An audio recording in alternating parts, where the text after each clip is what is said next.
where on the 3rd of August 2016, just over 7 months ago, the city of Johannesburg marked a historic election of a new multi-party coalition government with a mandate to bring change to our city.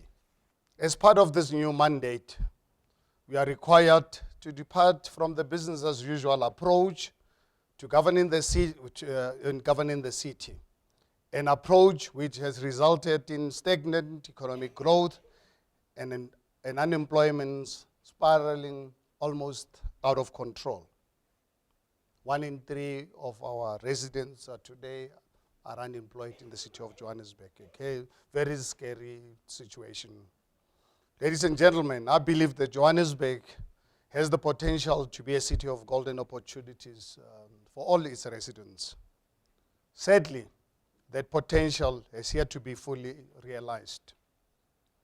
Too many of our residents remain without the dignity of a job, incapable of supporting their loved ones in the face of rising living costs. Spatial and income equality also continue to define the city's landscape, with poor communities suffering from inadequate service delivery when compared to their more affluent neighbors.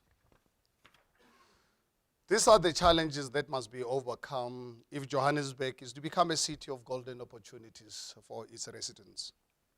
As such, today I will share with you my administration's plans of addressing some of these challenges I have outlined above.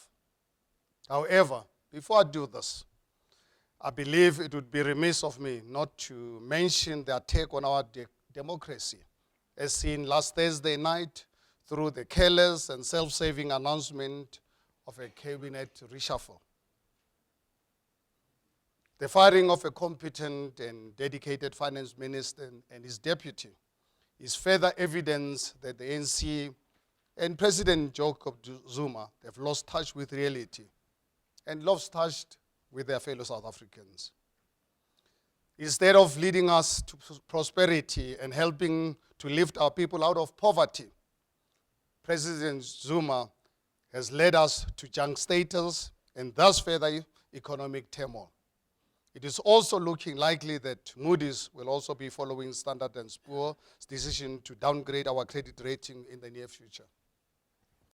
Heavily burdened South Africans will now need to shoulder even further unnecessary hardship because of the reckless actions of our national government.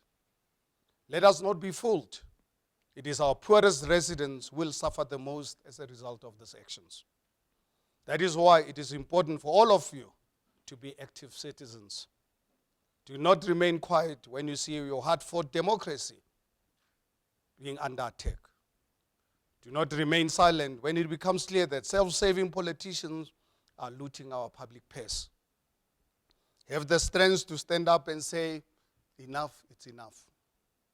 Protect yourself from those who would erode your rights and your freedoms. Ladies and gentlemen, our constitution, as all of you are aware, is hailed as one of the most progressive in the world.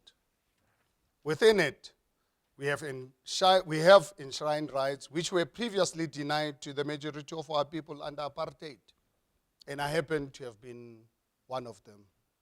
These rights, amongst others, include the right to trade, work, and have human dignity. We want all our people to lead fulfilled and dignified lives. However, this cannot happen if our people are faced with a lack of economic opportunities. They live in deplorable conditions with little or no access to public services and have no means to create livelihood for themselves and their families. As the new administration for the city of Johannesburg, we see economic growth, which creates jobs, as the central enabler for realizing and extending opportunities to all our residents, and so doing, protecting their dignity.